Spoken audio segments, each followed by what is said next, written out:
Naveen Babu is dead. Really sorrowful thing for me to announce. Naveen Babu is dead.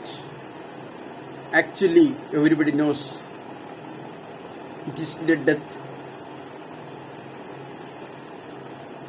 It was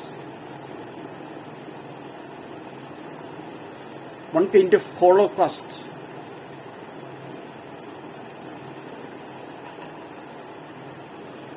Naveen Babu was doing holocaust to himself itself. I don't like to say the word suicide because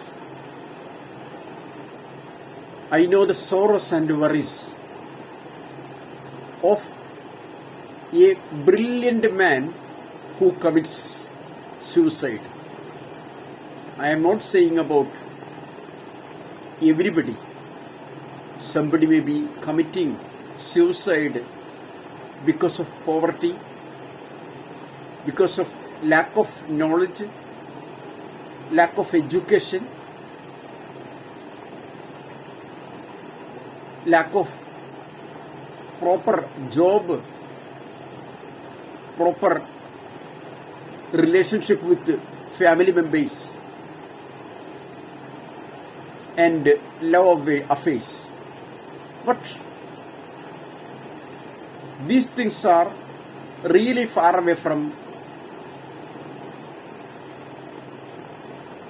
ADM Naveen Babu's case because he is educated, he is innocent, he became efficient in his profession. Because of that, step by step, he got a lot of progress and he became ADM. It is an ordinary post in one district. After collector, he is the key person of that district officially.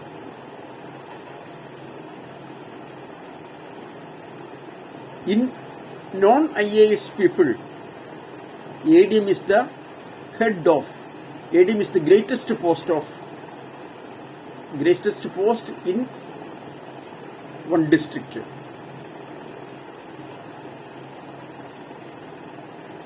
Why did he commit suicide? He has education. He works hard. Because of his efficiency and working hard, he became ADM. Step by step, he got progress. He has a good financial background. He has a good relationship with his wife and children. Everybody tells he is really good. One minister also told he is really efficient and innocent. So many collectors told he is really efficient and innocent. So many women collectors also told.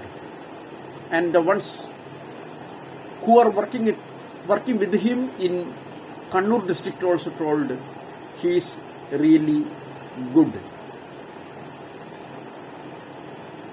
Who made him reach in the field of death?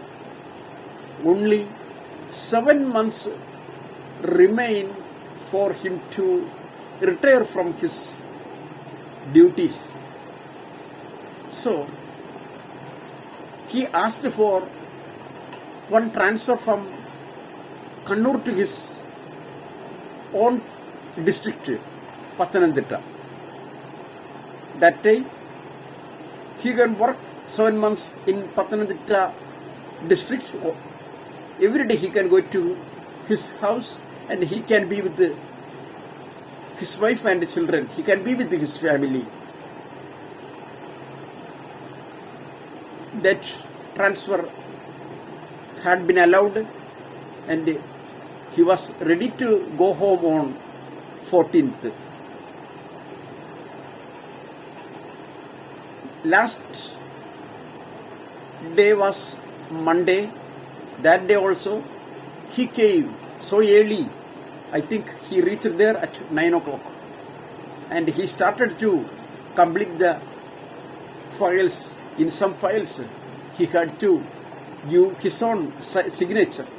He was doing those all, forgot those all. He came early and he started to work from 9 o'clock, and 11 o'clock he gave one tea to his own people, his own co-workers. Everybody enjoyed his feast with the tea. And one again he started to work. He had to complete everything. That was his last day. And last ceremony was one send-off which had taken place on 4 p.m. Everybody knows what is send-off. Who gives send-off? His co-workers give the send-off to him. Why do they give? Because of their happiness, because of their sorrows, because he goes away from them. They can't see him again.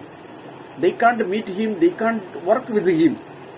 That much of happiness they have got when he charged there as ADM and he worked with them as co-worker. So,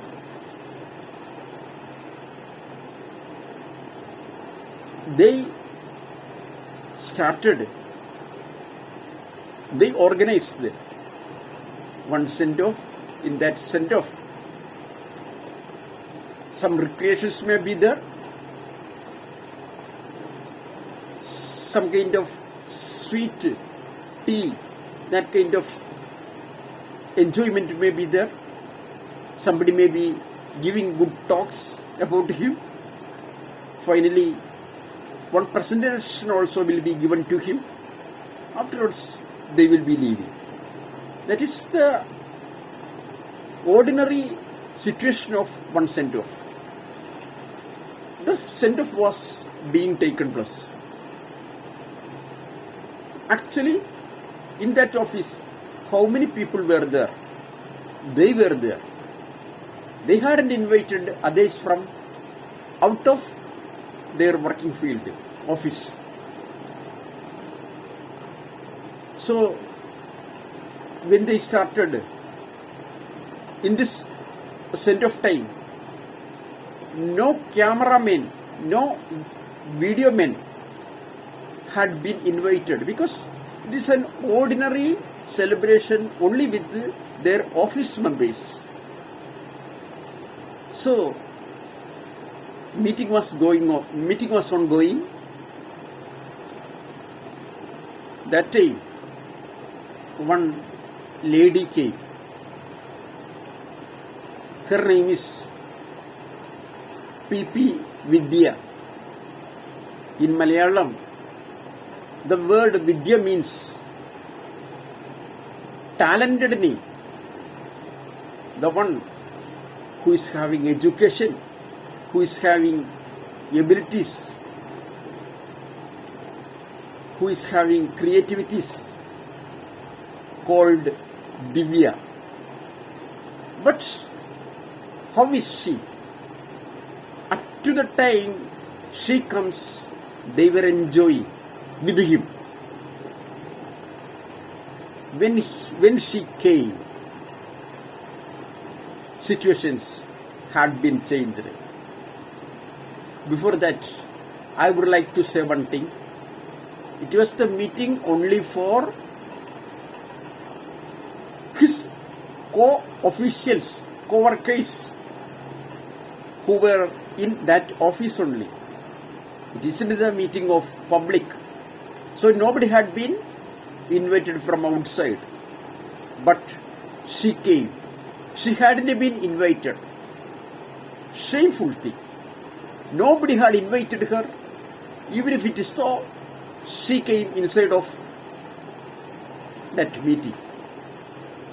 If somebody doesn't invite us to one marriage purpose, marriage celebration, will we go there? No. We are with a proud mentality. So if they haven't invited me or they haven't invited you, we won't go for that marriage. And just leave this subject and just think, if we go because of anxiety, we will be sitting in that marriage place at the back seat because we haven't been invited.